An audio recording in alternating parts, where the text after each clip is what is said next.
মাতা পিতার মনে সবসময় এই বাসনা বাস করে যে ওনাদের সন্তানের যেন মঙ্গল হয়।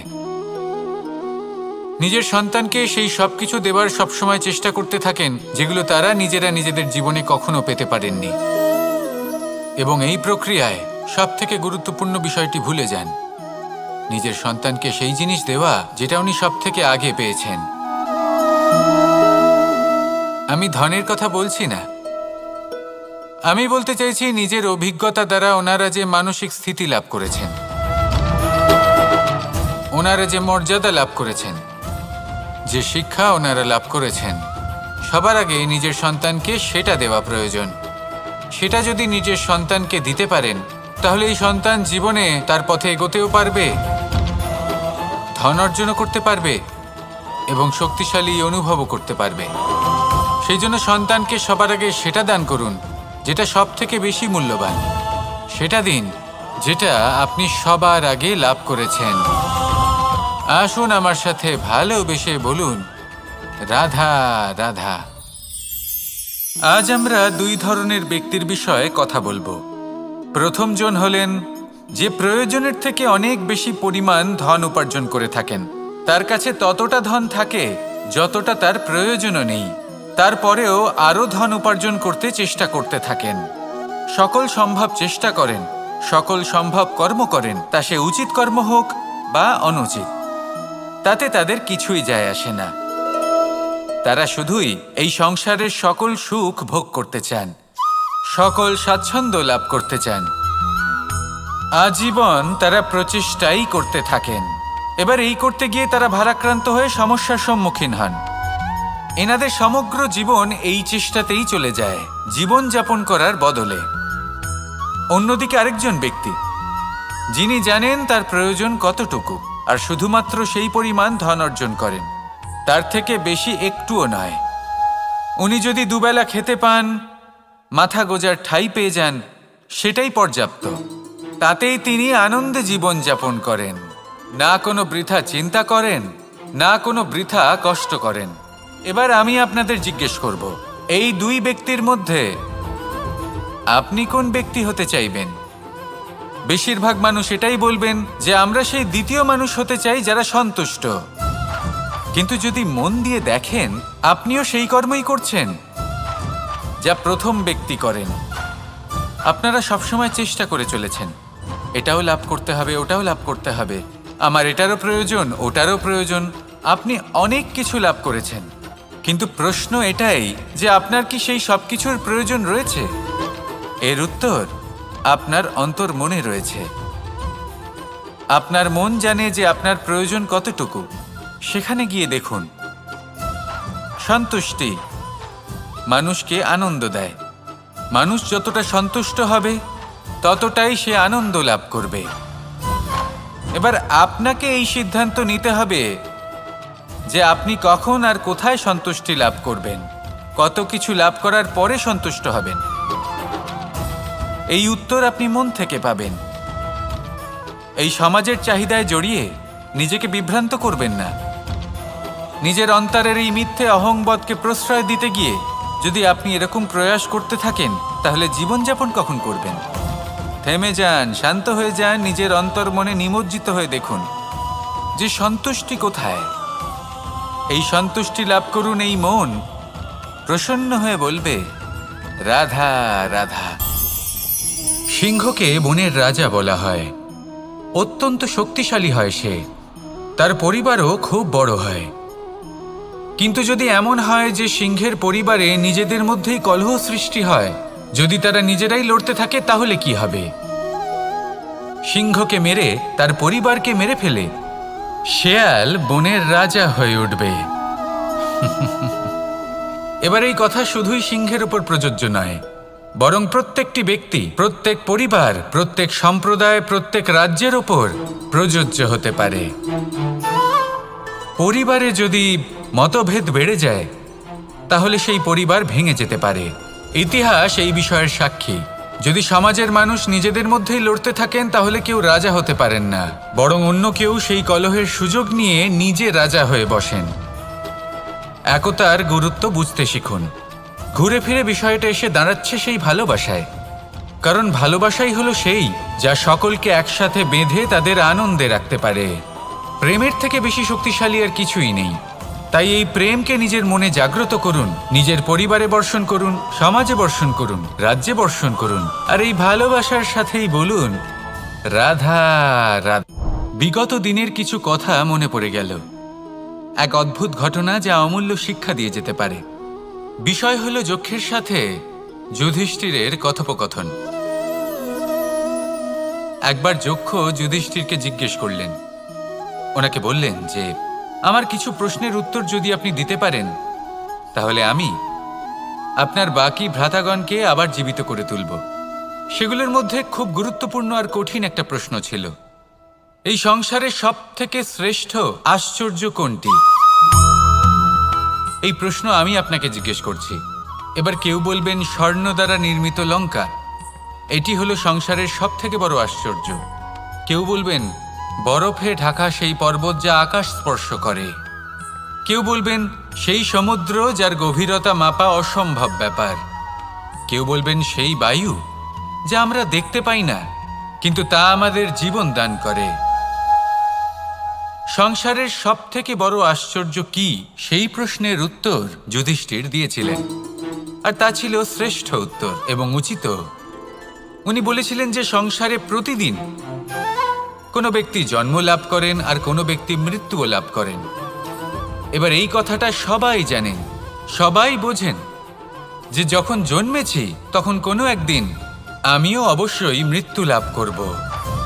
এবার যখন এই কথা প্রত্যেকটা মানুষ জানেন, তখন কেন প্রত্যেক মানুষ এই চিন্তায় থাকেন, এই নিয়ে কষ্ট পান, এই নিয়ে ব্যাকুল হয়ে থাকেন যে উনি একদিন মৃত্যু লাভ করবেন, তার থেকে দূরে পালাতে চেষ্টা করেন? বলেন যে আমি মৃত্যু লাভ করতে চাই না। কেন? যেখানে কোনো না কোনো দিন এটা অবশ্যই হবে। এ হলো ব্রহ্ম সত্য। এই যে ব্যাকুলতা, এই ভয়, এই যন্ত্রণা, এই চিন্তা তার মনকে বাঁচতেই দেয় না, এই জীবন অনুভবই করতে দেয় না। সেই জন্য এই চিন্তা, ব্যাকুলতা, ভয় এসবের কি লাভ? কোনো লাভ নেই। সেই জন্য যতক্ষণ জীবনযাপন করছেন প্রত্যেক মুহূর্ত যেন শ্রেষ্ঠ হয়, আনন্দময় হয়, প্রেমের দ্বারা পরিপূর্ণ হয়, সেই চেষ্টা করুন। চেষ্টা করুন যাতে আপনি যে কাজ করছেন তার দ্বারা যেন অন্যের মঙ্গল হয়। এই প্রচেষ্টাই আপনার জীবনকে প্রসন্নতা আর প্রেম দ্বারা ভরিয়ে তুলবে। এই মন সুপ্রসন্ন হয়ে বলবে রাধা রাধা। এই সংসারে সব থেকে ভয়ানক এবং গভীর অন্ধকার কোনটা? সেটা যখন মেঘ সূর্যকে ঢেকে দেয় এবং সংসার অন্ধকারাচ্ছন্ন হয়ে ওঠে, নাকি তখন যখন সূর্যাস্তের সময় ঘনিয়ে আসে, সূর্য ঢলে যায় এবং এই সংসারে অন্ধকার ছেয়ে যায়, নাকি সেই অমাবস্যার রাত্রি যখন চতুর্দিকে ঘন অন্ধকার থাকে এবং চন্দ্রমার প্রকাশ কোথাও থাকে না? না, এই সংসারে সব থেকে বেশি ভয়ানক অন্ধকার হলো মানসিকতার অন্ধকার। মানসিকতা খুব গভীর একটা বিষয়। এই মানসিকতাই সত্যের রূপ ধারণ করে এবং আমাদের এই মানসিকতা এবং বিবেকে একটা সূর্য থাকে। যদি আমরা এটা জীবন থেকে বের করে ফেলি তাহলে নিরাশা, হতাশা, অসফলতা এর এমন এক ঘন অন্ধকারে আমরা ফেসে যাব যে তার থেকে বাইরে বের হওয়া প্রায় অসম্ভব ব্যাপার হয়ে দাঁড়াবে। বড়ই কঠিন হয় সেই সময়। সেই জন্য ইতিবাচক মনোভাব থাকা খুব প্রয়োজনীয়। এটা ভাববেন না যে এটা আমার সাথে কেন হলো, এই সমস্যা কেন এলো, ওই ব্যক্তি আমার সাথে এটা কেন করলেন। এটা ভাবুন যে আমি জীবনে যে পরিস্থিতিতে দাঁড়িয়ে আছি তার থেকে আমি ঠিক কিভাবে বাইরে বেরোতে পারবো। যতই ঘন অন্ধকার থাকুক না কেন, খুব ছোট একটা প্রদীপের প্রকাশ আমাদের পথপ্রদর্শক হয়ে দাঁড়াতে পারে। আর আমাদের জীবনে এই ছোট্ট একটা প্রকাশ হলো আশা। এই আশার একটি কিরণ আমাদের অত্যন্ত গাঢ় অন্ধকারেও পথ দেখাতে পারে। তাই এই আশাকে সবসময় মনে প্রজ্বলিত করে রাখুন। গাঢ় থেকে গাঢ় অন্ধকারের সাথে, কঠিন থেকে কঠিনতর সমস্যার সাথে লড়াই করুন, সামনে এগিয়ে চলুন আর আমার সাথে ভালোবেসে বলুন রাধা রাধা। পায়েস হলো আমার বিশেষ প্রিয়। এর মধুর স্বাদ মনকে প্রফুল্ল করে তোলে। ছোটবেলায় মা আমার জন্য পায়েস বানাতেন এবং আমাকে বলতেন যে গরম থাকতে থাকতে খেয়ে নে কানাই, ঠান্ডা হয়ে গেলে ভালো লাগবে না। কিন্তু আমিও দুষ্টু ছিলাম, ঠান্ডা হওয়া পর্যন্ত অপেক্ষা করতাম। আর ঠান্ডা হয়ে যাওয়ার পরে মার কাছে যেতাম আর ওনাকে বলতাম যে মা, পায়েস তো ঠান্ডা হয়ে গেছে, এটা গরম করে দিন। তখন মা হাসতেন আর বলতেন যে পায়েস না হয় আমি আবার গরম করে দেব কানাই, কিন্তু এর মধুর স্বাদ, সেই মিষ্টত্ব, সেই সুবাস, সেটা আবার ফিরে আসবে না। কথাটা সত্যি। আর এই সত্যটাই আমাদেরও জীবনের সত্য। আমাদের জীবনের মধুর সম্পর্কগুলি, এতে যখন কটুভাব প্রবেশ করে তখন সেই মিষ্টত্ব ফিরিয়ে আনা প্রায় অসম্ভব ব্যাপার হয়ে যায়। আপনি চেষ্টা করে সেই সম্পর্ক ঠিক করতেই পারবেন, তার জন্য অগাধ পরিশ্রম করতে হবে, কিন্তু আবার সেই মিষ্টত্ব কখনো ফিরে আসবে না। সেই জন্য আপনার জীবনের যে মধুর সম্পর্ক আছে, যতটা সম্ভব চেষ্টা করুন তাতে মিষ্টত্ব বজায় রাখতে। কটুভাব আসতে দেবেন না। আসুন আর আমার সাথে মধুর স্বরে বলুন, রাধা রাধা। আমরা সবাই জীবনে সুখ লাভ করতে চাই। শুধু জীবনে কেন, জীবনের পরেও আমরা সুখ লাভ করতে চাই। আমরা সকলে স্বর্গের কামনা করি। কিন্তু খুব সহজ একটা কথা, যদি আপনি স্বর্গ লাভ করতে চান তাহলে প্রথমে মৃত্যু লাভ করতে হবে। আপনি যদি প্রাণই না দেন তাহলে আপনি স্বর্গ লাভ কিভাবে করবেন, তাই না? শুধু এই ছোট্ট একটা বিষয় দ্বারা আমরা জীবনে অনেক কিছুই শিখতে পারি। যদি আপনার কোনো লক্ষ্য থাকে, কোনো মনোবাঞ্ছিত স্থান থাকে, কোনো বড় কাজ আপনি করতে চান, তাহলে সেই সবই হবে। কিন্তু শুধুমাত্র কামনা করলে হবে না, আপনাকে কর্ম করতে হবে, নিরন্তর প্রয়াস, পরিশ্রম, পথ খুঁজতে হবে, সামনে অগ্রসর হতে হবে। কখনো অসফল হলে তার কারণ খুঁজতে হবে, বিপদের সম্মুখীন হতে হবে, অন্তর থেকে নিজের শক্তি বাড়িয়ে তুলতে হবে। তবেই আপনি নিজের লক্ষ্য লাভ করতে পারবেন, মনোবাঞ্ছিত স্থান পাবেন। মহান নদী গঙ্গা একটি বিন্দু দ্বারা শুরু হয়, ধীরে ধীরে অগ্রসর হয়। কোনো পাথরে ধাক্কা খেলেও সে থামে না, বরং এগোতেই থাকে। তারপরেই সে মহান নদী গঙ্গা হয়ে উঠতে পারে।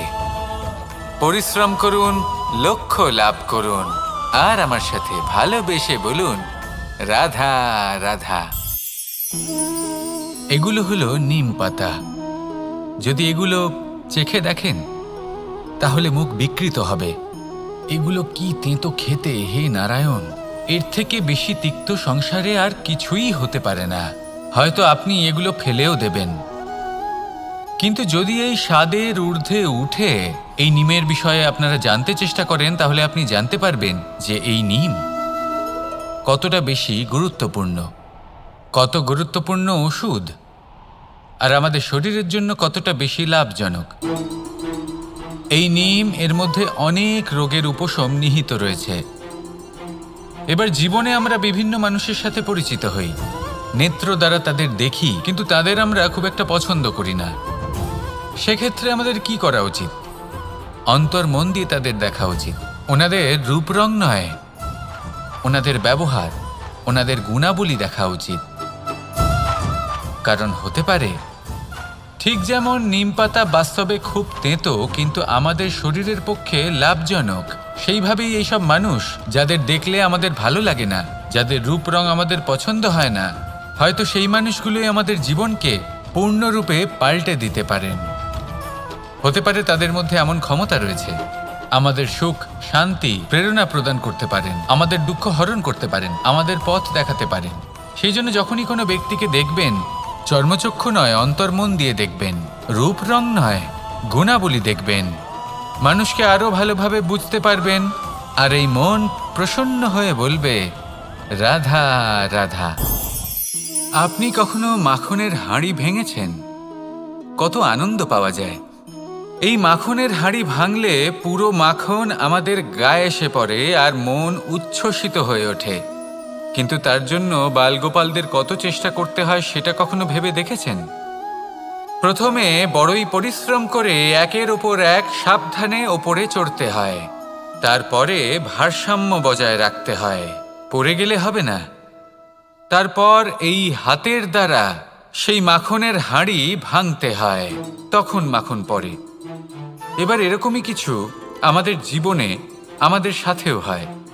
এবার আপনি বলবেন যে মাখনের হাঁড়ি ভাঙার এই প্রক্রিয়া, তার সাথে জীবনের কি সম্পর্ক থাকতে পারে? আসলে আমাদের মনের মাঝেও একটা হাঁড়ি রয়েছে, অহংকারের হাঁড়ি। আর এই অহংকারের হাঁড়ি যখন ভেঙে যায়, তখন প্রসন্ন হবার আনন্দ চতুর্দিকে ছড়িয়ে পড়ে।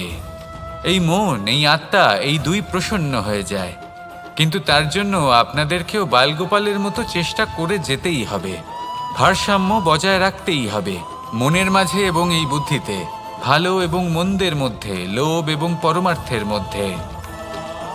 আর তারপর নিজে হাতে অহংকারের এই হাঁড়ি ভেঙে দিতে হয়। দেখুন, যদি ঈশ্বরের সঙ্গ লাভ করতে চান তাহলে অহংকারের এই হাঁড়ি ভাঙতেই হবে। আসুন আর আমার সাথে ভালোবেসে বলুন, রাধা রাধা।